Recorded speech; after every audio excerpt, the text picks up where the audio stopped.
कहानी की शुरुआत में हम मलेशिया के एक जेल को देखते हैं जहां हजारों की तादाद में खतरनाक कैदी भरे पड़े हैं और ये दुनिया का सबसे सिक्योर तरीन जेल है जहां से आज तक कोई भी कैदी फरार नहीं हो सका। क्योंकि एक तो यहाँ हर वक्त गार्ड्स कैदियों पर नजर तान कर खड़े होते हैं, जैसे ही कोई कैदी भागने की कोशिश करता है गार्ड्स उसे सीधा शूट करके मार देते हैं। और दूसरा, ये जेल समंदर के बीचों बीच बना है जहाँ अगर कोई कैदी जेल तोड़कर बाहर निकलता भी है तो आगे उसका रास्ता समंदर का पानी रोक देती है, क्योंकि पानी में उतरने के बाद खतरनाक शार्क उसे नोच कर खा जाएंगे। इसीलिए कोई भी कैदी यहाँ से भागने का सोचता तक नहीं। इसी बीच हम शहर में बिशप आर्थर नाम के एक आदमी को देखते हैं। बिशप कोई आम आदमी नहीं बल्कि वो एक कॉन्ट्रैक्ट किलर है जो पैसा लेकर लोगों का गेम बजाता है और अब भी वो एक आदमी को मारने की प्लानिंग कर रहा होता है। बिशप सबसे पहले एक कैदी की फोटो उठाता है जो जेल से फरार हो गया है और उस कैदी के चेहरे पर लूडो का टैटू बना हुआ था। और फिर बिशप अपने चेहरे पर भी उस कैदी की तरह नकली टैटू बनाता है, जिसके बाद वो अपना हुलिया उस कैदी की तरह बनाकर शहर के बीचों बीच पहुंच जाता है, जहां पुलिस बिशप के चेहरे पर टैटू देखकर उसे जेल से भागा हुआ कैदी समझकर पकड़ लेते हैं। और फिर पुलिस उसे मलेशिया की सबसे सिक्योर जेल में लेकर आती है। यह वही जेल है जो समुद्र के बीचों बीच बनी है और यहाँ हमें पता चलता है कि बिशप इस जेल में एक बहुत ही खतरनाक गैंगस्टर को मारने के लिए आया है जिसका नाम याकूजा है। और याकूजा ने बहुत से बेगुनाह लोगों को मारा है। यहाँ पास में बैठा एक बूढ़ा कैदी बिशप को बताता है कि याकूजा के साथ जो दुश्मनी करता है तो याकूजा पहले अपने दुश्मन को जान से मारता है और फिर उसका दिल निकाल कर खा जाता है। और यहाँ बिशप याकूजा को देखकर समझ जाता है कि याकूजा को मारना इतना आसान नहीं, क्योंकि हर वक्त याकूजा के आदमी उसके साथ रहते हैं। अब यहाँ बिशप याकूजा को मारने का रास्ता ढूंढ ही रहा होता है कि तभी वो देखता है कि एक लंबा चौड़ा कैदी याकूजा को मारने के लिए आ रहा है। ये देखकर बिशप मौके का फायदा उठाते हुए जैसे ही वो कैदी याकूजा को मारने वाला होता है तब बिशप सीधा चाकू फेंक कर उस लंबे चौड़े कैदी को मार देता है और याकूजा की जान बचा लेता है। ये देखकर याकूजा बिशप से काफी ज्यादा खुश हो जाता है और वो बिशप पर पूरा भरोसा करके उसकी जान बचाने के लिए उसका शुक्रिया अदा करता है। साथ ही याकूजा बिशप को अपने साथ दोपहर का खाना खाने के लिए इनवाइट करता है और फिर दोपहर होते ही बिशप याकूजा के प्राइवेट अड्डे पर जाता है, जहां याकूजा बिशप को देखकर काफी खुश होता है और उसे अपना राइट हैंड बनने का काम ऑफर करता है। तब बिशप कहता है कि मैं पहले से ही काम पर हूं और मेरा काम है तुम जैसे लोगों को मारना। ये कहते ही बिशप याकूजा पर हमला कर देता है और उसका गला दबाकर उसे मार देता है, जिसके बाद बिशप जल्दी से याकूजा के खाने में जहरीला पाउडर मिला देता है ताकि लोगों को लगे कि याकूजा को बिशप ने नहीं मारा बल्कि वह जहरीला खाना खाने की वजह से मर गया। इसके बाद वह याकूजा की बॉडी को ऐसी पोजीशन में बिठा देता है जिससे बाहर खड़े याकूजा के गार्ड्स को लगता है कि हमारा बॉस भगवान की प्रार्थना कर रहा है। अब बिशप मौके का फायदा उठाते हुए जल्दी से बाहर आता है और बाहर जेल की दीवार के एक छोटे से सुरंग में बॉम्ब फिट कर देता है, जहां एक जोरदार ब्लास्ट से जेल की दीवार टूट जाती है। जिसके बाद वह जल्दी से दीवार में हुए सुरंग से बाहर आता है और फिर वह समुद्र के बीच मौजूद शार्क से बचने के लिए अपनी बॉडी पर क्रीम लगा देता है। लेकिन तभी जेल के गार्ड्स को पता चल जाता है कि बिशप जेल से भाग रहा है। पर इससे पहले कि गार्ड्स बिशप तक पहुंच पाते बिशप जल्दी से पानी में कूद जाता है और शार्क्स के बीच में से होते हुए एक बहुत ही बड़े गैंगस्टर को मारकर बिना कोई सुराख छोड़े दुनिया की सबसे सिक्योर जेल से फरार हो जाता है। इसके बाद बिशप सीधा ब्राजील पहुंचता है, जहां वो एक नई पहचान के साथ समंदर के किनारे एक बोट में रहने लगता है और बोट में रात गुजारने के बाद सुबह को वह बाहर निकलता है। लेकिन जाने से पहले वो मोबाइल फोन से अपने बोट में लगे बम को एक्टिव कर देता है ताकि कोई उसके बोट को चुरा न सके। इसके बाद वो सीधा एक होटल में पहुंचता है, जहां वो समंदर के किनारे वाली सीट पर बैठ जाता है। पर तभी एक खूबसूरत लड़की उसके सामने आकर बैठ जाती है और वो लड़की बिशप से कहती है कि मैं तुम्हें पिछले कई महीनों से ढूंढ रही हूँ और मैं जानती हूँ कि तुम कौन हो। तुम एक कॉन्ट्रैक्ट किलर हो जो लोगों को मारकर ऐसा नाटक रच देते हो जिससे लोगों को लगता है कि ये कोई मर्डर नहीं बल्कि एक एक्सीडेंट था। अब यहाँ वो लड़की मुद्दे की बात पर आते हुए बिशप से कहती है कि मैं जिस आदमी के लिए काम करती हूँ वो आदमी चाहता है कि तुम उसके लिए 2 आदमियों को मार दो, क्योंकि ये काम तुमसे बेहतर कोई और नहीं कर सकता। पर यहाँ बिशप इस कॉन्ट्रैक्ट को लेने से इनकार कर देता है। ये सुनकर उस लड़की को गुस्सा आ जाता है और वो बिशप को मोबाइल में एक वीडियो क्लिप दिखाते हुए कहती है कि मैं जानती हूँ कि पिछली बार तुम मरे नहीं थे बल्कि तुमने अपनी मौत का नाटक रचकर जिंदा बच गए थे और अब भी तुम्हारे दुश्मन तुम्हें ढूंढ रहे हैं। इसलिए अगर तुमने मेरी बात नहीं मानी तो मैं तुम्हारी ये वीडियो इंटरनेट पर अपलोड कर दूंगी, जिससे तुम्हारे दुश्मनों को पता चल जाएगा कि तुम अभी भी जिंदा हो और तुम्हारी जान खतरे में पड़ जाएगी। दरअसल बिशप दुनिया की नजरों के सामने मरा हुआ है, जबकि सच्चाई तो ये है कि वो यहाँ ब्राजील में एक नए पहचान और एक नए नाम के साथ जिंदगी गुजार रहा है। और तभी पास में नजर घुमाने पर बिशप देखता है कि ये लड़की अकेले यहाँ पर नहीं आई है, बल्कि ये लड़की अपने साथ कई सारे आदमियों को लेकर आई है। ये देखकर बिशप समझ जाता है कि यहाँ मेरी जान को खतरा है, इसलिए वो जल्दी से अपना मोबाइल निकालकर उस लड़की की फोटो लेता है। ये देखकर वो लड़की समझ जाती है कि बिशप मेरी बात मानने वाला नहीं है, इसलिए वह बिशप को मारने के लिए अपनी बंदूक निकालने लगती है।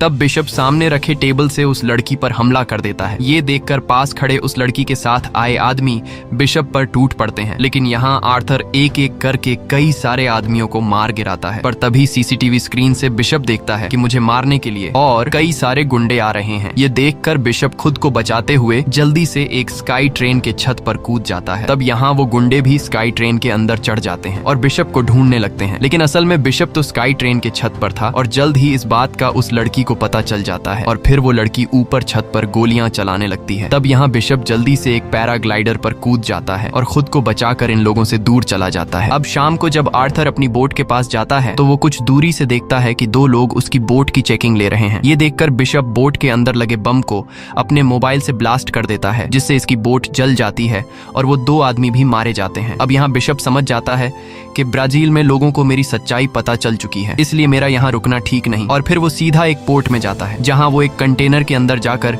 वहां पहले से छिपाया गया एक बैग बाहर निकालता है, जिसके अंदर ढेर सारे पैसे, हथियार और नकली पासपोर्ट रखे हुए थे। अब यहाँ बिशप अपने ब्राजील वाले पासपोर्ट को जला देता है और साथ ही अपने खिलाफ कोई भी सबूत न छोड़ते हुए ब्राजील को छोड़कर थाईलैंड की तरफ निकल पड़ता है और थाईलैंड के एक सुनसान बीच पर पहुंच जाता है, जहां वो एक होटल की मालकिन से मिलता है जिसका नाम मलाइका है और मलाइका यहाँ पर होटल चलाती है। अब बिशप को देखकर मलाइका बिशप को पहचान लेती है और फिर वो बिशप को उसके रूम की चाबी दे देती है। अब रूम में अंदर आने के बाद बिशप टेबल के नीचे से एक बैग निकालता है, जिसके अंदर बिशप की जरूरत का सामान पड़ा हुआ था। अब यहाँ बिशप सबसे पहले लैपटॉप में उस लड़की के बारे में रिसर्च करता है जिसकी उसने होटल में अपने मोबाइल से तस्वीर ली थी और यहाँ बिशप को पता चलता है कि ये लड़की भी एक कॉन्ट्रैक्ट किलर है और ये लड़की क्रेन नाम के एक आदमी के लिए काम करती है। क्रेन की तस्वीर देखने के बाद बिशप परेशान हो जाता है, क्योंकि बिशप क्रेन को बचपन से जानता है और बिशप को पता है कि क्रेन एक बहुत ही खतरनाक माफिया डॉन है। अगले दिन मलाइका के पास जीना नाम की एक लड़की आती है और जीना मलाइका से कुछ दवाइयां मांगती है। तब यहाँ मलाइका जीना के बाजू पर चोट के निशान देख लेती है और मलाइका समझ जाती है कि जीना मुसीबत में है, इसलिए मलाइका जीना से पूछती है कि अगर तुम्हें और किसी मदद की जरूरत है तो तुम मुझे बता सकती हो। लेकिन जीना कुछ नहीं बताती और दवाइयां लेकर सामने खड़ी बोट पर चली जाती है। अब जैसे ही रात होती है तो जीना अपनी बोट से जोर जोर से चिल्लाने लगती है और यहाँ मलाइका देखती है कि जीना को एक आदमी मार रहा है। ये देखकर मलाइका सीधा बिशप के पास आती है और उसे कहती है कि जाओ और बोट पर फंसी हुई लड़की की मदद करो। और फिर बिशप एक छोटी सी बोट में बैठकर उस बोट के पास पहुंच जाता है, जहाँ वो उस आदमी से कहता है कि इस लड़की को छोड़ दो वरना तुम मारे जाओगे। लेकिन वो आदमी बिशप की बात नहीं सुनता और उल्टा बिशप से लड़ने लगता है। अब यहाँ फाइट के दौरान उस आदमी का सर एक लोहे के रोड से जोर से टकराता है, जिससे वो आदमी वहीं पर मारा जाता है। और फिर कुछ ही देर बाद मलाइका भी बोट लेकर वहां तक पहुंच जाती है, जिसके बाद बिशप जीना को उठाकर मलाइका को देकर कहता है कि इसे तुम किनारे पर लेकर चली जाओ और वो खुद बोट की जांच शुरू कर देता है, जहां उसे जीना का पासपोर्ट और उसका मोबाइल फोन मिलता है और जीना के फोन में बिशप को अपनी तस्वीर दिखाई देती है। ये देखकर बिशप सोच में पड़ जाता है कि आखिर इस लड़की के पास मेरी तस्वीर कैसे आई और बिशप को जीना पर शक होने लगता है, जिसके बाद वो सीधा जीना के रूम में जाकर उससे गन पॉइंट पर पूछता है कि तुम्हारे पास मेरी तस्वीर कैसे आई। तब जीना उसे कोई जवाब नहीं देती और बिशप के करीब आकर उसे इम्प्रेस करने की कोशिश करती है, लेकिन बिशप उसे वापस बेड पर धकेल देता है और कहता है कि मुझ पर तुम्हारी ये तरीके काम नहीं करने वाले हैं, इसलिए मैं आखिरी बार पूछ रहा हूँ कि क्या तुम भी क्रेन के लिए काम करती हो। ये सुनकर जीना डर जाती है और बिशप से कहती है कि हाँ, मुझे तुम्हारे पास क्रेन ने भेजा है, लेकिन मैं क्रेन के लिए काम नहीं करती, बल्कि क्रेन ने मुझे ये सब करने पर मजबूर किया है। दरअसल ये सारा क्रेन का प्लान था कि जीना को बोट में एक आदमी मारेगा और जब बिशप जीना की मदद करने के लिए आएगा तब जीना एक बेबस लड़की के रूप में खुद को बिशप के सामने पेश करेगी और फिर जीना बिशप को अपने प्यार के जाल में फंसा लेगी, जिसके बाद क्रेन जीना का इस्तेमाल करके बिशप से अपने काम करवाएगा। अब बिशप को सारी सच्चाई का पता चलने के बाद वो जीना से कहता है कि अब मैं तय करूंगा कि आगे क्या करना है। दरअसल बिशप अब क्रेन के बनाए हुए गेम को उल्टा चलकर क्रेन को ही उसी के गेम में फंसाने का सोचता है, लेकिन अब भी बिशप को जीना के बताए हुए बातों पर पूरा यकीन नहीं था। और फिर अगले दिन बिशप जीना के बारे में रिसर्च करता है, जहां उसे पता चलता है कि जीना एक बहुत ही अच्छे दिल की मालिक है। दरअसल जीना एक अनाथ आश्रम चलाती है, जिसमें वो अनाथ बच्चों को पढ़ना लिखना सिखाती है। साथ ही वो अनाथ बच्चों को खाना पीना और रहने की फैसिलिटी देती है। ये देखकर बिशप जीना से इम्प्रेस हो जाता है और फिर सीधा जीना के पास जाकर बैठ जाता है और उससे पूछता है कि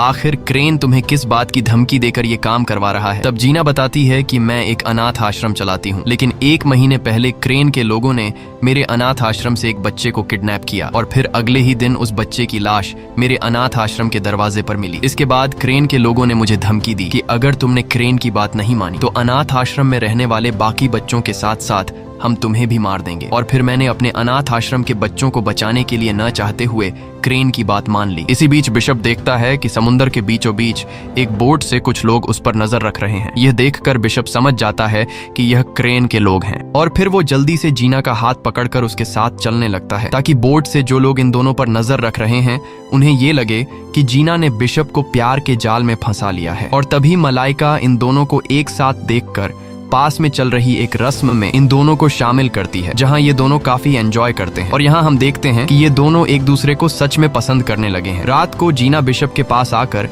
उससे माफी मांगती है और कहती है कि मैंने तुम्हें इस मुसीबत में डाल दिया है। तब बिशप कहता है कि कोई बात नहीं, मैं समझ सकता हूँ कि उन अनाथ बच्चों की जिंदगी को बचाना तुम्हारे लिए कितना जरूरी है, क्योंकि मैं भी बचपन में अनाथ रह चुका हूँ। और यहाँ बिशप जीना को क्रेन और खुद की पूरी सच्चाई बताता है कि मैं और क्रेन बचपन में एक ही अनाथ आश्रम में रहा करते थे। हम दोनों एक दूसरे के काफी अच्छे दोस्त थे, लेकिन फिर एक दिन हम दोनों को एक गैंगस्टर को बेच दिया गया और वो गैंगस्टर बच्चों को ट्रेन करके उनसे इलीगल काम करवाता था, मगर मुझे ये सब पसंद नहीं था। इसलिए एक दिन मौका पाते ही मैं उस गैंगस्टर से जान छुड़ाकर भाग गया, लेकिन मेरा दोस्त क्रेन मेरे साथ भाग नहीं पाया और वो भागते हुए पकड़ा गया, जिसके बाद गैंगस्टर ने मेरे भागने की वजह से क्रेन को इसका जिम्मेदार ठहराया और फिर गैंगस्टर ने क्रेन को बहुत ही बुरी तरह से मारा। बस उस दिन के बाद से क्रेन को मुझसे नफरत हुई और वो मेरा दुश्मन बन गया। इसके बाद बिशप जीना से कहता है कि तुम परेशान मत हो, मैं तुम्हें इस मुसीबत से जल्द ही निकाल दूंगा। और फिर यहाँ ये दोनों एक दूसरे को किस करते हैं। अगली सुबह बिशप देखता है कि थाईलैंड के कुछ पुलिस ऑफिसर बोट से हमारी तरफ आ रहे हैं, लेकिन करीब आते ही बिशप जान जाता है कि ये कोई पुलिस नहीं बल्कि क्रेन के आदमी है। इसलिए बिशप उन लोगों से लड़ने लगता है, लेकिन अब काफी देर हो चुकी थी, क्योंकि वो लोग जीना को पकड़कर बोट से ले जाते हैं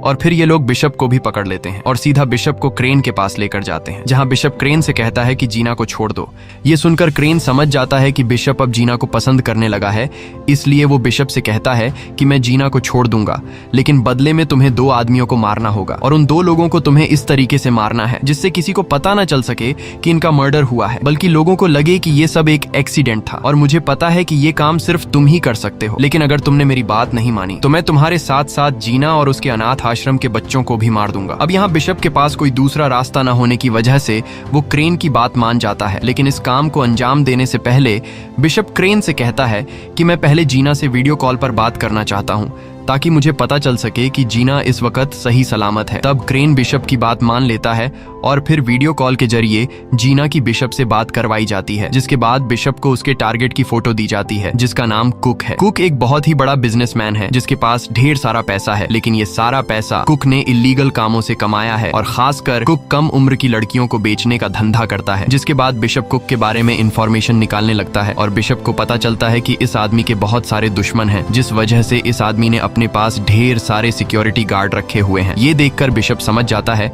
कि इस आदमी को डायरेक्ट सामने से मारना बहुत ही मुश्किल है, इसलिए बिशप कोई दूसरा रास्ता निकालने लगता है। और फिर बिशप को पता चलता है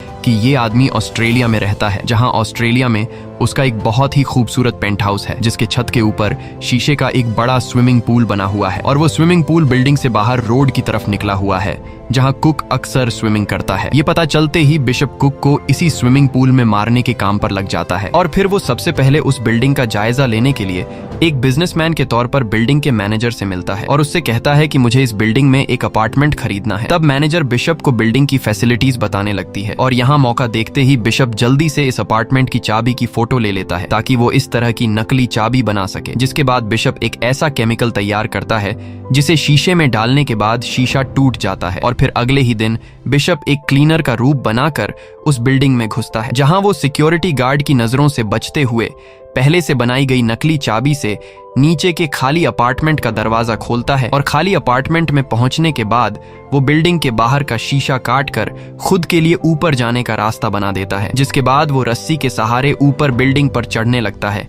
और चढ़ते चढ़ते वो सीधा उस स्विमिंग पूल तक पहुंच जाता है जहां वो बिजनेसमैन स्विमिंग करता है। और फिर यहाँ बिशप चुपके से स्विमिंग पूल के निचले शीशे में ड्रिल मशीन से छोटे छोटे सुरंग कर देता है, जिसके बाद वो उन सुरंग में शीशा क्रैक करने वाला केमिकल डाल देता है। अब सारा काम करने के बाद बिशप जल्दी से वहां से निकल जाता है और फिर कुछ ही देर बाद बिजनेसमैन नहाने के लिए स्विमिंग पूल के पास आकर पूल में जंप कर देता है। और जैसे ही बिजनेसमैन बिशप के केमिकल लगाए हुए जगह पर पहुंचता है तो वहां शीशे पर ज्यादा लोड आने की वजह से शीशे में क्रैक्स आने लगती हैं और फिर देखते ही देखते शीशे का एक बड़ा हिस्सा टूट जाता है, जिससे वो बिजनेसमैन कई 100 फीट ऊंचाई से नीचे गिरकर मारा जाता है। और फिर न्यूज पर दिखाया जाता है कि कुक नाम का बिजनेसमैन बिल्डिंग से नीचे गिरकर मारा जा चुका है। अब टीवी पर यह न्यूज सुनकर क्रेन काफी खुश हो जाता है और बिशप को अपना मिशन कंप्लीट करने पर क्रेन उसे जीना से वीडियो कॉल पर बात करने के लिए देता है। अब यहाँ जीना बड़ी चालाकी से कैमरा घुमाकर पीछे खड़ी बोट का नंबर बिशप को दिखाती है ताकि बिशप इस बोट का नंबर सर्च करके मुझे ढूंढ सके। और यहाँ बिशप बोट का नंबर नोट कर लेता है, जिसके बाद वो अपने लैपटॉप में उस बोट का नंबर टाइप करके बोट की लोकेशन निकाल लेता है और उसे पता चल जाता है कि जीना इस वक्त कहाँ पर है। जिसके बाद वो एक हेलीकॉप्टर को किराए पर लेकर सीधा उस जगह पर पहुंच जाता है। अब यहाँ क्रेन के लोग हेलीकॉप्टर को न देख पाए, इसके लिए बिशप हेलीकॉप्टर को बोट से कुछ दूरी पर ले जाकर ऊपर हेलीकॉप्टर से नीचे पानी में कूद जाता है और फिर वो तैरते हुए बोट पर पहुंच जाता है। लेकिन तभी क्रेन के लोग उसे देख लेते हैं, पर यहाँ बिशप एक एक करके कई गार्ड्स को शूट करके मार गिराता है और फिर आगे बढ़ते हुए उसे सामने जीना दिखाई देती है। लेकिन क्रेन के लोगों को पहले से पता था कि बिशप जीना की मदद करने के लिए जरूर आएगा, इसलिए क्रेन के लोग बिशप को पकड़ लेते हैं और फिर ये लोग बिशप को क्रेन के सामने लाते हैं, जहां क्रेन बिशप पर काफी गुस्सा करते हुए कहता है कि इस बार तुम्हारी इस गलती के लिए मैंने तुम्हें माफ कर दिया, लेकिन अगर दोबारा तुमने इस तरह की कोई हरकत की तो तुम जीना को हमेशा के लिए खो दोगे। अब यहाँ क्रेन बिशप को 24 घंटे का टाइम देते हुए कहता है कि तुम्हें अपने अगले टारगेट को 24 घंटे में खत्म करना होगा और फिर बिशप अपने अगले टारगेट के काम पर लग जाता है। और इस बार बिशप का टारगेट मैक्स नाम का एक वेपन डीलर है। अब यहाँ बिशप मैक्स के बारे में इंफॉर्मेशन निकालते हुए उसे पता चलता है कि मैक्स ने अपना घर एक पहाड़ के ऊपर बनाया है जहां हद से ज्यादा सिक्योरिटी है और साथ ही उन सिक्योरिटी गार्ड्स के पास काफी एडवांस लेवल के हथियार हैं। अब यहाँ बिशप समझ जाता है कि मैक्स को मारना बहुत ही मुश्किल है और बिशप ये बात भी जान पाता है कि क्रेन ने मेरे हाथों कुक को अपने रास्ते से हटा दिया है और अब क्रेन मैक्स को मारकर उसकी कुर्सी छीनना चाहता है ताकि वो अकेला इस पूरे काले बिजनेस का मालिक बन जाए। और फिर अगली सुबह बिशप मैक्स को मारने के लिए निकल पड़ता है और मैक्स के घर के करीब पहुंचने के बाद जब बिशप को सिक्योरिटी होने की वजह से मैक्स के घर के अंदर जाने का कोई रास्ता नहीं मिलता, तब वो समझदारी से काम लेते हुए स्नाइपर से मैक्स के घर के ऊपर खड़े गार्ड को शूट करके घायल कर देता है। अब जख्मी गार्ड का इलाज करने के लिए हेलीकॉप्टर से डॉक्टर को बुलाया जाता है और यहाँ हम देखते हैं कि बिशप भी मैक्स के घर की छत के ऊपर पहुंच गया है। दरअसल जब हेलीकॉप्टर से डॉक्टर को लाया जा रहा था तब बिशप भी चुपके से हेलीकॉप्टर के नीचे लटक कर यहाँ तक पहुंच गया। अब यहाँ जब डॉक्टर और बाकी गार्ड्स जख्मी गार्ड को ठीक करने में लगे होते हैं तब मौके का फायदा उठाते हुए बिशप जल्दी से मैक्स के घर में घुस जाता है, जहां वह सबसे पहले जैमर लगाकर सभी कैमरास को बंद कर देता है, जिससे बिल्डिंग के अंदर मौजूद सभी गार्ड्स अलर्ट हो जाते हैं और बिशप को ढूंढने लगते हैं। अब यहाँ बिशप एक एक करके कई सारे गार्ड्स को मार गिराता है। वहीं मैक्स के गार्ड्स मैक्स को सिक्योर रखने की कोशिश करते हैं, पर तभी बिल्डिंग के बाहर लिफ्ट में एक जोरदार धमाका होता है, जिससे मैक्स के गार्ड्स को ये आइडिया हो जाता है कि जो कोई भी मैक्स को मारने के लिए आया है वह बिल्डिंग के बाहर है। इसीलिए गार्ड्स मैक्स को उसके सबसे सिक्योर रूम में लेकर चले जाते हैं। लेकिन जैसे ही मैक्स अपने सिक्योर रूम का दरवाजा बंद करके पीछे की तरफ मुड़ता है तो वह अपने सामने बिशप को बैठा हुआ देखता है, जिसे देखकर मैक्स काफी मायूस हो जाता है क्योंकि बिशप ने बड़ी चालाकी से मैक्स के गार्ड्स को धोखा देकर खुद ही गार्ड्स ने मैक्स को बिशप के हवाले कर दिया। अब यहाँ मैक्स बिशप से कहता है कि तुम इंतजार किस बात का कर रहे हो, जल्दी करो और मुझे गोली मार दो। तब बिशप कहता है कि परेशान मत हो, मैं तुम्हें नहीं मारूंगा, बल्कि मैं चाहता हूं कि तुम मरने का ड्रामा करो। ये सुनकर मैक्स बिशप से कहता है कि मैं तुम्हारी बात को समझा नहीं। तब बिशप उसे सारी सच्चाई बताने लगता है कि मुझे क्रेन ने तुम्हें मारने के लिए भेजा है, लेकिन मैं क्रेन की प्लानिंग को समझ गया हूँ। उसने मेरा इस्तेमाल करके पहले मुझसे कोक को मरवाया और अब वो मेरे हाथों तुम्हें मरवाकर ये सारा बिजनेस अकेले संभालना चाहता है। अब यहाँ बिशप मैक्स को अपना प्लान बताते हुए कहता है कि तुम्हें अपनी मौत का नाटक करना होगा और जब क्रेन तुम्हारी मौत की खबर सुनकर अपने सभी गार्ड्स को यहाँ तुम्हारी डेड बॉडी देखने के लिए भेजेगा, तब मौके का फायदा उठाकर मैं क्रेन को मार दूंगा। अब यहाँ मैक्स बिशप की बात मान जाता है और फिर बिशप मैक्स के अड्डे अड्डे में धमाका करके एक फेक न्यूज फैला देता है कि मैक्स मारा गया, जबकि असल में बिशप मैक्स को बचाकर दूर समुद्र के किनारे पर ले जाता है। वहीं पूरे शहर में मैक्स की मौत की खबर आग की तरह फैल जाती है और यह खबर क्रेन भी सुन लेता है। मैक्स की मौत से क्रेन काफी खुश हो जाता है क्योंकि अब उसके बिजनेस में जो रुकावटें थीं वह सारी बिशप हटा चुका था। लेकिन क्रेन को अब भी पूरा यकीन नहीं था कि मैक्स मारा जा चुका है। अब कुछ देर बाद बिशप क्रेन को कॉल करता है और उसे कहता है कि मैंने अपना काम पूरा कर दिया है, इसलिए अब तुम जीना को आजाद कर दो। लेकिन क्रेन को मैक्स की मौत का अब भी पूरा यकीन नहीं था, इसलिए वो बिशप से कहता है कि मैं पहले मैक्स की डेड बॉडी देखना चाहता हूँ। तब बिशप क्रेन से कहता है कि अगर तुम्हें मेरी बात पर यकीन नहीं है तो तुम अपने आदमियों को मैक्स के अड्डे पर भेज दो जहाँ मैक्स की डेड बॉडी पड़ी हुई है। अब यहाँ क्रेन बेवकूफ बनकर अपने सभी गार्ड्स को मैक्स के अड्डे पर भेज देता है, जबकि अपने पास कुछ ही गार्ड्स को बचाकर रखता है। साथ ही क्रेन ने अपने गार्ड्स से ये भी कह दिया होता है कि मेरा रास्ता साफ हो चुका है, इसलिए तुम लोग बिशप को भी मार डालो। जबकि असल में बिशप ने पहले ही क्रेन के गार्ड्स के लिए जाल बिछा रखा होता है और जैसे ही गार्ड्स मैक्स के अड्डे पर पहुंचते हैं तब बिशप और मैक्स के लोग उन पर हमला कर देते हैं और क्रेन के सभी लोगों को मार डालते हैं। अब यहाँ बिशप समझ जाता है कि क्रेन अपनी बोट पर कुछ ही गार्ड्स के साथ अकेला मौजूद है, इसलिए अब क्रेन को मारना आसान है और फिर बिशप पानी में सीधा क्रेन की बोट की तरफ निकल पड़ता है। वहीं क्रेन भी बिशप की प्लानिंग को समझ चुका था, इसीलिए वह जीना को पकड़कर बिशप के खिलाफ चारे के तौर पर इस्तेमाल करता है। अब कुछ देर बाद बिशप क्रेन की बोट पर पहुंच जाता है और आते साथ ही वह क्रेन के एक आदमी को मार देता है, जिसके बाद वो बाकी गार्ड्स पर हमला करके उन्हें मार गिराता है। अब यहाँ क्रेन अपने एक गार्ड से जीना को वापस बोट के अंदर लाने को कहता है और जब गार्ड जीना को पकड़कर बोट के अंदर ला रहा होता है तब जीना उस गार्ड पर हमला कर देती है। लेकिन इस दौरान एक गोली जीना को लग जाती है, जिससे जीना बुरी तरह से घायल हो जाती है और फिर क्रेन आकर जीना को बोट के कैबिन के अंदर ले जाता है, जहां वह जल्दी से बोट के अंदर लगे बॉम्ब्स को एक्टिवेट कर देता है। और बॉम्ब एक्टिवेट करने के बाद क्रेन को पता था कि अब जल्द ही ये बोट ब्लास्ट होने वाला है, इसलिए क्रेन जीना को कैबिन के अंदर छोड़कर एक छोटी बोट से भागने की तैयारी करने लगता है। वहीं बिशप जीना तक पहुंच जाता है और यह दोनों एक दूसरे को गले लगाते हैं। अब यहाँ जीना बिशप को यह बात बता देती है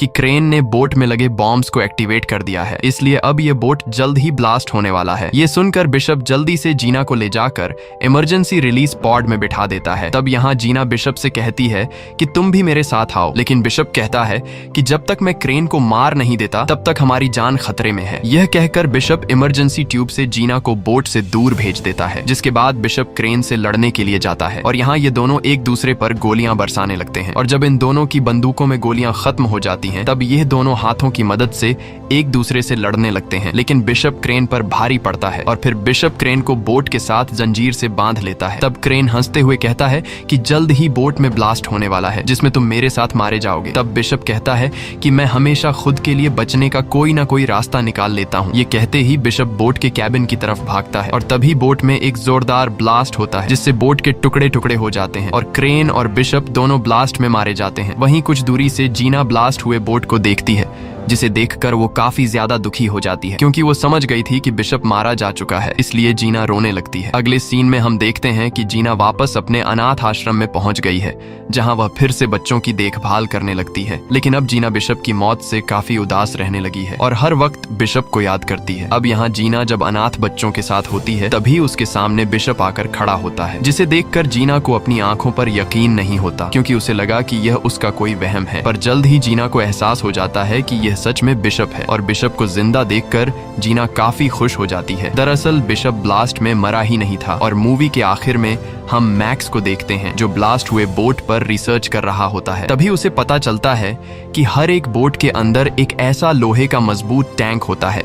जिस पर ना तो बंदूक की गोली और ना ही बॉम्ब असर करता है। अब जब मैक्स इस मजबूत टैंक की वीडियो देखता है तो उसे पता चलता है कि बोट ब्लास्ट होने से पहले बिशप उस मजबूत टैंक में बैठ गया था, जिससे बिशप की जान बच गई। ये देखकर मैक्स मुस्कुराता है और बिशप की यह वीडियो डिलीट कर देता है ताकि बिशप दुनिया की नजरों में मरा हुआ साबित हो। इसी के साथ ये कहानी खत्म हो जाती है। अगर आपको ये वीडियो अच्छी लगी हो तो हमारे चैनल को सब्सक्राइब और वीडियो को लाइक जरूर कीजिएगा।